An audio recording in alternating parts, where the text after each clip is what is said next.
What is enlightenment and what it takes to achieve it? By Ayan Farvahar. There are two states of self-awareness. One is anchored around your ego and personality and how you experience yourself in this life. The other transcends your ego and personality and is anchored around the spiritual essence who is experiencing your life. Enlightenment is a journey from one to the other, from who you believe you are to who you really are. Hi, this is Ayan Farvahar. I'm glad you're here. This channel is about self-realization and honoring our life purpose and meaning. If you're interested in these topics, please subscribe to stay connected. Your support is the foundation of this channel and encourages me to create more content in the future. For more information about myself and my life mentoring practice, please find my bio link in the description below. Today, we want to focus on enlightenment, what it is, and how it feels to be enlightened. Enlightenment is the ultimate goal of spiritual awakening from a state of dream and illusion to a state of spiritual self-awareness. Enlightenment is not about seeking the spiritual light, but about noticing and liberating from what blocks that light.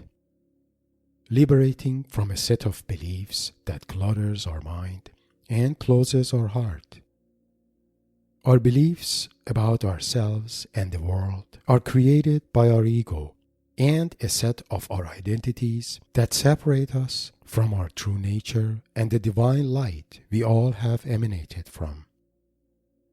Enlightenment is a process of liberation from our personal identities that don't represent who we really are. It is about returning to our true nature, our center, or our aware I. This presentation is meant to bring awareness about enlightenment and what it means to become enlightened. It explains how our ego and its identities block this process and what one can do about it. We also cover the various levels of enlightenment and how they relate to the openings of chakra energy centers. More specifically, we cover the following topics. What is enlightenment? Enlightenment and its relationship to ego. Enlightenment and chakra energy centers. Levels of enlightenment. Heart, third eye, and crown chakra enlightenment. Enlightenment and metamorphism of ego. And the journey of an enlightened one, Bodhisattva and private Buddha. Let's go over these. Please note that the information presented here are based on my personal experience and understanding and are meant to be indicative and not absolute. What is enlightenment? In simple terms, enlightenment is a state of awareness that encompasses humanistic, philosophical, and spiritual aspects of reality. A truly enlightened individual is not someone who has read many books, listened to the wisdom of the masters, or acquired magical or esoteric knowledge, but someone who has liberated oneself from the grip of ego personality and its identities. Enlightenment can be experienced at a personal and transpersonal level. The personal level of enlightenment involves dissolution of ego personality and the emergence of a higher level of self-awareness, also known as aware I, higher self, or one's spiritual center. Enlightenment can also be experienced at a transpersonal level, where the aware I transforms to a transpersonal state of awareness, a non-dual state of divine unity, reflecting the oneness of all that exists. Experiencing the state of non-dual divine unity is the ultimate manifestation of enlightenment. Enlightenment and its relationship to ego. In this section, we want to focus on ego and how it relates to enlightenment.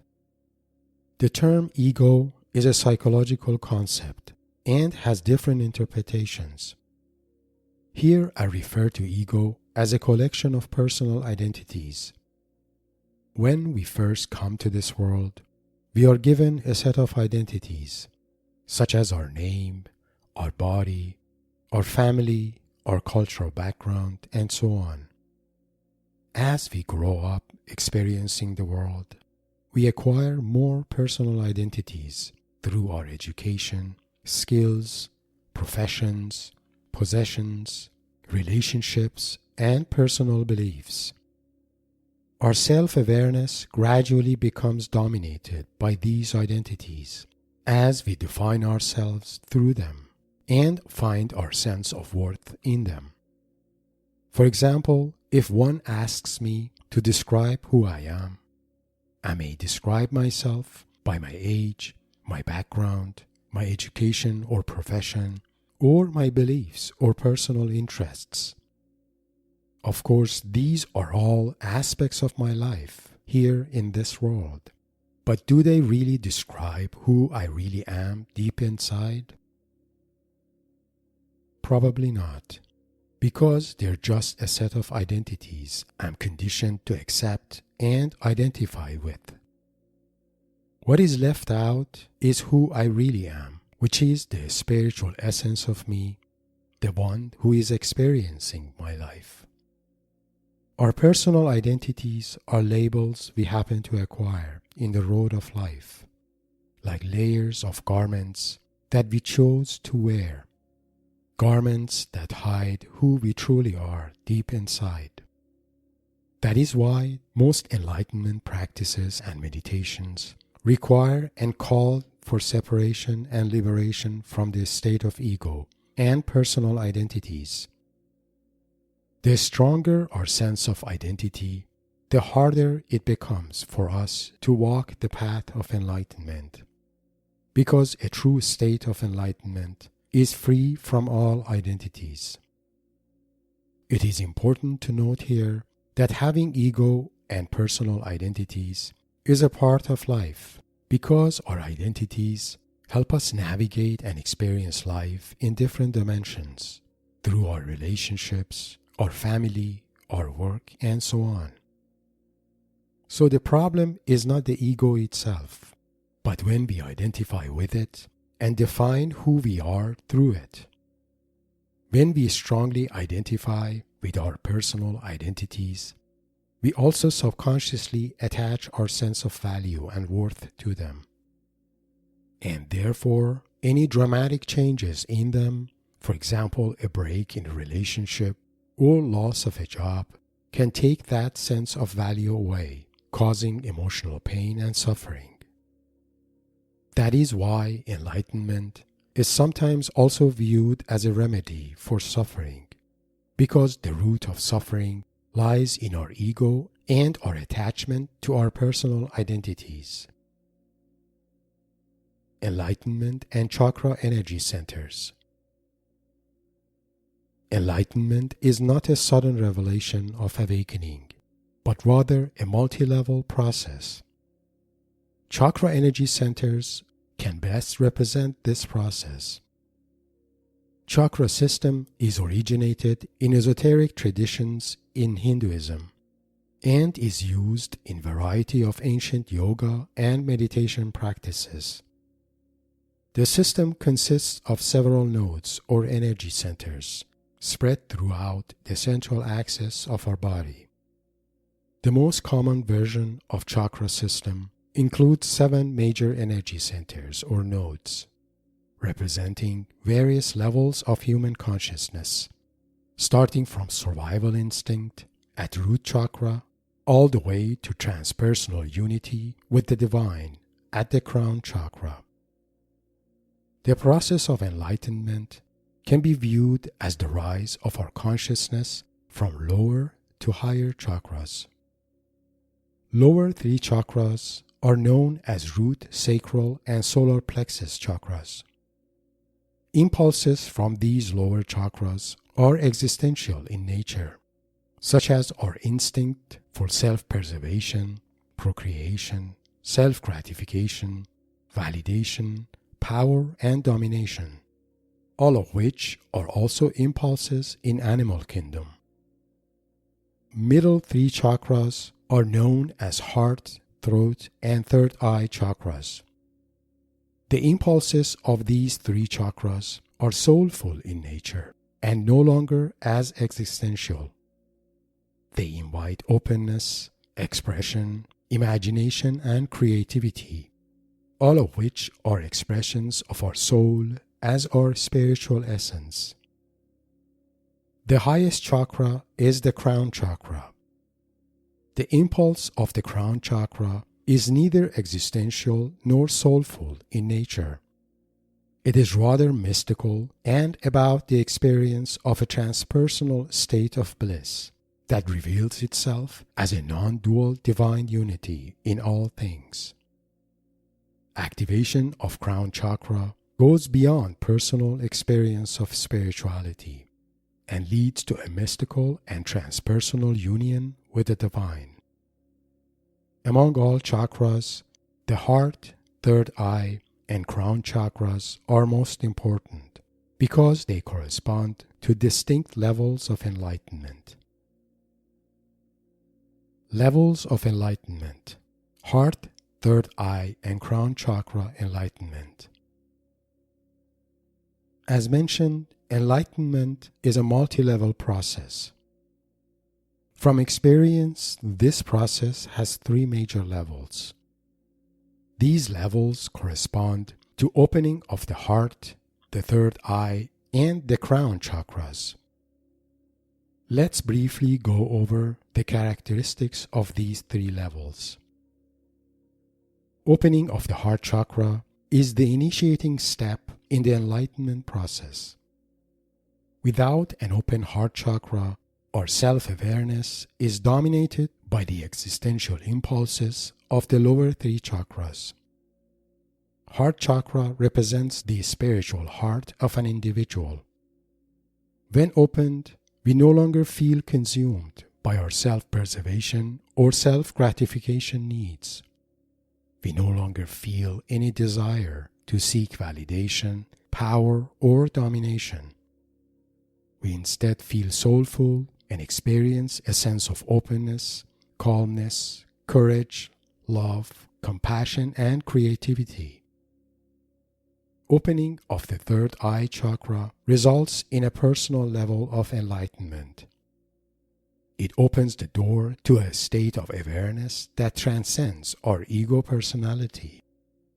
This state of awareness is sometimes referred to as aware I, or in simple terms, the higher self, or the center of one's consciousness. The activation of our aware I, or higher self, results in an unconditional sense of trust on our intuition and inner wisdom, as if we receive direct guidance from the divine or an aspect of the divine, such as our daimonion, celestial twin, or guardian angel. The level of enlightenment experienced by opening of the third eye chakra remains personal in nature because there is still a felt sense of duality between an enlightened individual and the divine, or as Sufis call it, between the lover and the beloved. This duality and experience of the divine is mystical in nature and usually calls the individual to mystical admiration or worship of the divine. Opening of the crown chakra results in the highest and most transpersonal level of enlightenment. Unlike the opening of third eye chakra, which manifests as a feeling of personal connection with the divine, opening of the crown chakra is highly transpersonal and non-dual. In this level of enlightenment, Our experience of the aware I or higher self transforms to experience of divine unity and the oneness of all that exists. In this state of consciousness, there is no duality, no identity, no separation, and no tension or conflict. Even emptiness and fullness are noticed as one. For the crown chakra to be opened, one must recognize and reconcile all dualities within before one can experience a state of non-dual divine unity. Recognizing and reconciling duality means that I recognize existence of dualities in me. For example, I have the potentiality to be a bad person, but I choose to be good. I have the potentiality to hate, but I choose love instead. I have the potentiality to hurt, but I choose to care instead. I can reconcile the dualities of good and bad, hate and love, light and darkness, only when I recognize and accept that they are all also potentialities within me.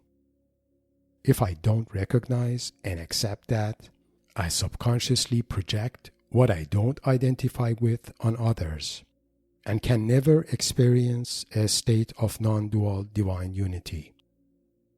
As long as duality is not reconciled within me, the side that I strongly identify with, like goodness, love, care, and light, can become inflated and suppressing their opposites within me, creating tension that pushes me off my center. Enlightenment and metamorphism of ego. As mentioned, the process of enlightenment starts with the opening of our heart chakra, signifying the awakening of our spiritual heart. But for that to happen, we need to first disidentify from our ego. If we view our aware I as our higher self, then our ego or personal identities can be viewed as our lower self. Lower self is tuned in to our instinctual and animal nature, and our personal identities reinforce that connection. So to open our heart chakra, we must first disidentify from our personal identities. For example, realize that we are not our look, and our worth does not come from the level of our education, possessions, relationships, power, and so on.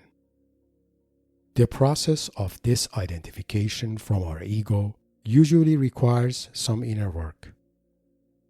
Disidentifying from our ego does not mean we have to disown our personality and abilities, but rather honor them without strongly identifying with them or define our self-worth through them. So what blocks the enlightenment is not the ego itself, but rather our choice to identify with it and define who we are by it. It is important to note that ego has metamorphism, meaning that it can manifest in different forms and re-emerge even in an enlightened state of awareness. This is because ego always looks for new forms of identification, and enlightenment is no exception. That is why some enlightened individuals gradually develop a sense of personal identity with their enlightened state of mind. When unaware, this gradually leads to re-emergence of a new ego identity, but this time as an inflated spiritual ego that possesses and separates the enlightened individual from others. Formation of spiritual ego disconnects the individual from the center and derails the process of enlightenment. All states of consciousness are prone to metamorphism and unconscious reemergence of ego identities. Emergence of the spiritual ego can also be observed in shamanism. In shamanism, there are two types of shamans: white shamans and dark shamans or sorcerers. Dark shamans are possessed and inflated by their spiritual ego and power, while white shamans are centered and fully connected to their aware eye and their axis mundi, keeping their spiritual ego at bay. The journey of an enlightened one, Bodhisattva and private Buddha. Your path of enlightenment starts with the opening of your spiritual heart, or what in Buddhism is referred to as becoming a bodhicitta, or an awakening mind or heart. Bodhicitta experiences a soulful state of awareness, filled with inspiration and spiritual curiosity. This is because opening of the spiritual heart also results in a direct or intuitive connection with our soul and its energy. With the opening of the third eye chakra and the state of aware eye, bodhicitta may choose to take the path of a private Buddha, which calls bodhicitta to deeper mystical experiences, ultimately leading to the opening of the crown chakra and the state of non-dual divine unity. Bodhicitta may also choose to take the path of a bodhisattva, which is the one who notices the divine essence in all beings and choose to live a life that honors that, either through creativity, being of service, extending love and compassion to others, or sharing of experience and knowledge, especially with those in their path of enlightenment. In closing, remember that enlightenment is not about spirituality, but about knowing who you really are. It is the process that leads you to your highest level of self-awareness, the spiritual birth of your aware eye, and the experience of divine unity you are a part of. If you have found this presentation inspiring, please like and share it with your like-minded friends. Please subscribe to my channel and share your thoughts and comments. For more information about myself and my life mentoring practice, please find my bio link in the description below. Blessings.